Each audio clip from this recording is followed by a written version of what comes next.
नमस्कार, स्वागत है। आप देख रहे हैं न्यूज़ नाउ नया भारत। दरअसल आजमगढ़ की साइबर थाना पुलिस ने साइबर ठगी करने वाले अंतर्राष्ट्रीय संगठित गैंग का पर्दाफाश करते हुए 7 अभियुक्तों को गिरफ्त में ले लिया है। अभियुक्तों के पास से नकदी समेत 51 mobile phone, 4 laptop, 42 ATM card, 13 अलग अलग बैंकों के पासबुक और 79 अलग अलग कंपनियों के सिम कार्ड और 4 चेकबुक के साथ साथ एक फाइबर राउटर बरामद किया गया। गैंग द्वारा ऑनलाइन गेम क्रिकेट बज के नाम से 95 करोड़ की साइबर ठगी की गई, जिसमें 1 करोड़ रुपए फ्रीज किया गया।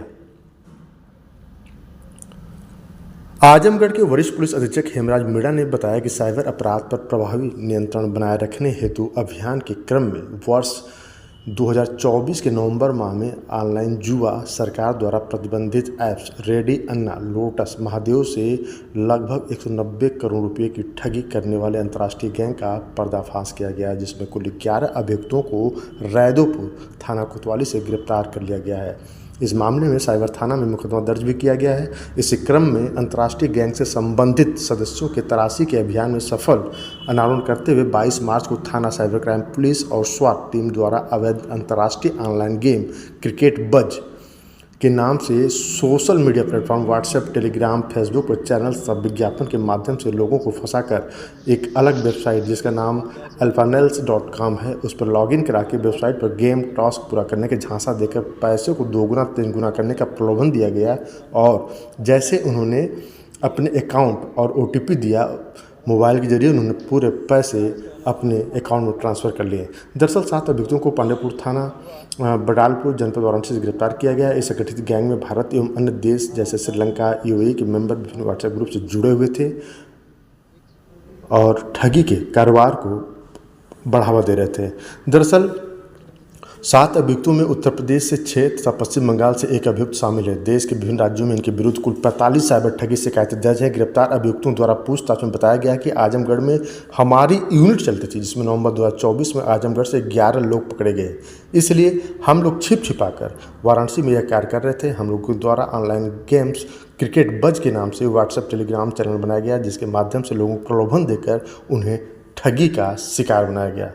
फिलहाल मैं बता दूं कि अभी IPL का महाकुंभ चल रहा है, जिसके चलते ये तमाम ग्रुप जो हैं ये ठगी का सहारा ले रहे हैं और बड़े बड़े उद्योगपतियों से लेकर के गरीबों तक को अपना निशाना बना रहे हैं। बड़ालालपुर जनपद बनारस से गिरफ्तार किया है, जिसमें करीब 7 लोग मिले हैं। जिसमें एक शुभम जायसवाल हैं, ये थाना जमालपुर जनपद मिर्ज़ापुर के रहने वाले हैं। एक धनजीत यादव हैं, ये थाना चंदबक जौनपुर के रहने वाले हैं। एक अजय यादव है, ये थाना चोलापुर जनपद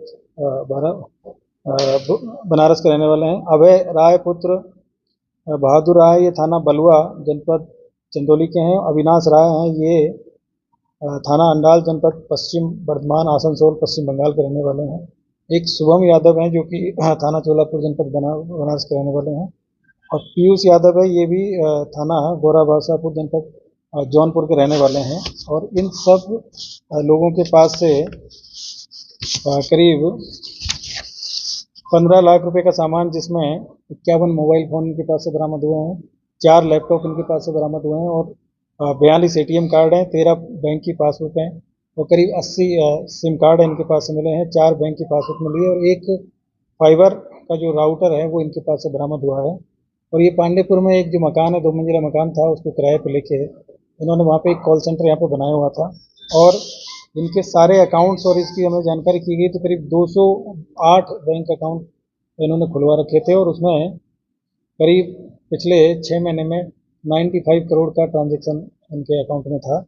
और इनके जो सभी 208 अकाउंट हैं, उनमें से जिन जिन अकाउंट में पैसा था उनको फ्रीज करा गया, तो करीब 1 करोड़ रुपए की धनराशि उसमें फ्रीज कराई गई है। और ये लोग काफ़ी दिन से यहाँ पे काम कर रहे थे। आजमगढ़ में जो यहाँ पे छापा पड़ा था, उसके बाद ये लोग गिरफ्तार हुए थे, तो इन लोगों ने अपना यहाँ से जो बाकी जो गैंग मेंबर थे, उन्होंने अपना स्थान परिवर्तित करते हुए और ये बनारस में इन्होंने अपने आप को शिफ्ट कर लिया था।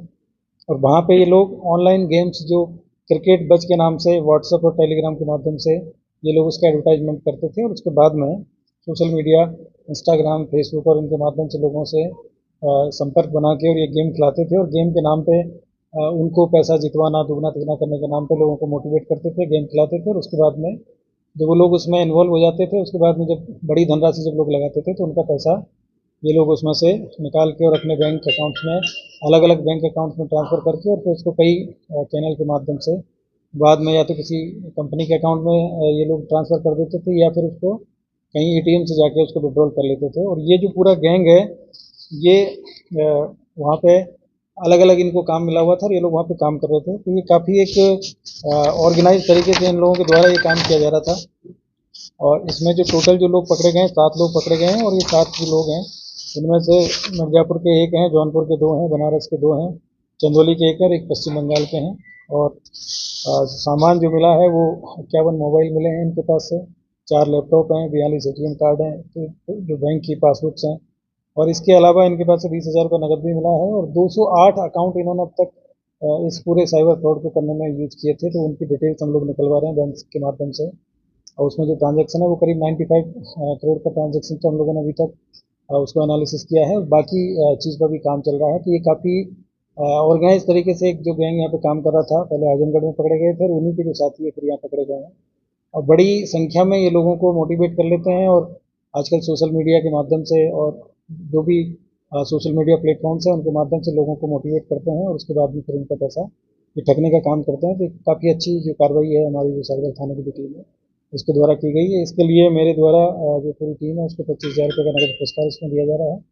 और बाकी जो पूर्व में 11 लोग पकड़े गए थे और ये 7 लोग जो पकड़े गए हैं अभी इसमें इनके जो मास्टरमाइंड हैं और जो लोग इनको ऊपर से जो इनको खिलाते हैं और जो ऑर्गेनाइज कर रहे हैं जिन पे हम लोग काम कर रहे हैं उनके जो बैंक अकाउंट्स के माध्यम से उनके जो मोबाइल जो आपस में जो उनका कन्वर्जेशन है वो सारी चीज़ों की जानकारी करके और उन लोगों के बारे में जानकारी की जा रही है। अभी तक ये जो लोग मिले हैं ये लोग सिर्फ अकाउंट में जो अकाउंट मेंटेन करने का काम, गेम चलाने का काम करते थे। इनका जो और जो इनके जो मास्टरमाइंड है वो अभी तक इसमें पकड़े नहीं गए हैं, उनको ट्रेस आउट किया जा रहा है। उनकी जानकारी इनको भी मतलब जो गैंग मेंबर पकड़े गए हैं अभी तक तो ये भी ऊपर वाले लोगों को प्रॉपर तरीके से नहीं जानते हैं। अभी तक कुछ लोगों की जानकारी है, उस पर हमारी टीम काम कर रही है।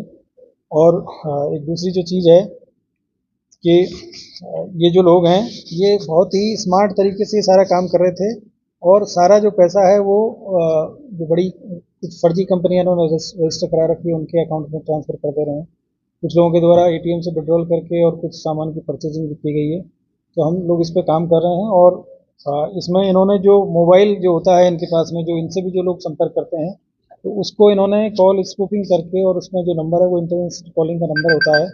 और अभी तक जो नंबरों की जो इन्होंने जो पता चला है कि इसमें एक जो नंबर है वो श्रीलंका से जुड़े हुए हैं, एक यूएई के जो उनके जो पिन कोड है वहाँ के जो सब्सक्राइबर जो कोड है उसका यूज इनके द्वारा करके और इंटरनेशनल कॉलिंग करके ये लोग इस तरीके से लोगों को मोटिवेट करते हैं जिससे कि वो पकड़े ना जा सके मतलब। और मुझे लग रहा है कि हम लोगों ने जो काम किया है ये लोग यहीं के लोकल लोग हैं और इस तरीके से जो इंटरनेट कॉलिंग के माध्यम से लोगों को ठगने का काम करते हैं तो उस पर हम लोग काम कर रहे हैं। जल्दी उन लोगों को भी हम लोग उसमें पकड़े। सर, इस पूरे मामले में श्रीलंका, यूएई और भारत में ये लोग कैसे नेटवर्क बनाए हुए थे? जैसे क्या ग्रुप के ही माध्यम से बनाए थे या टेलीफोनिक वार्ता भी लोगों के बीच में होती थी किसी से? देखिए मैंने जैसे आपको बताया कि ये लोग जो इनके जो मास्टरमाइंड हैं उन लोगों के द्वारा कुछ लोगों को मोटिवेट करके अपनी कंपनी में काम करने के लिए उनको मोटिवेट किया जाता था, फिर उनको एम्प्लॉयमेंट दिया जाता था और इनको 20 से 25,000 रुपये पर मंथ की तनख्वाह मिलती है। इसके अलावा इनको फेक अकाउंट कहीं और जगह से मिलते थे, सिम कार्ड है वो कहीं और जगह से अरेंज किए जाते थे और उसके बाद में इन लोगों का काम था कि जो पैसा आता था उसको जो गेमिंग ऐप के जो अकाउंट है उससे निकाल के दूसरे अकाउंट में डालना, फिर दूसरे अकाउंट से कोई दूसरे अकाउंट में डालना और कैश विड्रॉल कर लेना, फिर कोई और आदमी आके कैश ले जाना फिर दूसरे को उसको डाल देना। तो ये एक बहुत ही ऑर्गेनाइज तरीके से काम करने वाला एक गैंग है, इस पर हम लोग काम कर रहे हैं। और कुछ इनके और लोग हैं जो कि मतलब वो हमेशा इंटरनेट कॉलिंग है उसी के माध्यम से ही इनसे कांटेक्ट करते हैं। तो उनकी एक्चुअल जो जानकारी इन लोगों के पास में नहीं है, हम लोग इसमें काम करें, जल्दी उनको भी गिरफ्तार। लगभग कितने दिनों से काम कर रहे हैं? ये लोग अभी तक की जानकारी मिली है जो अकाउंट ट्रांजैक्शन मिले हैं वो करीब 6 महीने से ये लोग काम कर रहे थे। पिछली बार जब आजमगढ़ में यहाँ पे जो गैंग पकड़ा गया था तो उसके बाद में इन्होंने अपने सारे अकाउंट पुराने थे वो बंद कर दिए थे और उसके बाद में फिर नए अकाउंट खोल के फिर इन्होंने फिर से काम शुरू किया गया। तो वो पुरानी जो अकाउंट्स थे उनकी भी हम लोग जानकारी कर रहे हैं कि वो कब तक इन्होंने ऑपरेट किए थे और उसके बाद में ये जो नए अकाउंट इन्होंने लिए हैं क्योंकि अकाउंट इनके पास में सारे फेक अकाउंट्स हैं और 208 अकाउंट की डिटेल तो इनके पास से मिली है। जो पहले जो गैंग मिला था उनके पास में भी कई सारे अकाउंट्स थे। सिम कार्ड भी इनके पास बहुत मिले हैं। मोबाइल इनके पास में अभी 51 मोबाइल मिले हैं और 4 इनके पास से जो लैपटॉप हैं वो मिले हैं। एटीएम कार्ड है वो भी बड़ी मात्रा में मिले हैं। तो हम लोग इस पर काम कर रहे हैं और ये काफ़ी एक बड़ा एक गैंग है जो कि ऑर्गेनाइज तरीके से काम कर रहा है।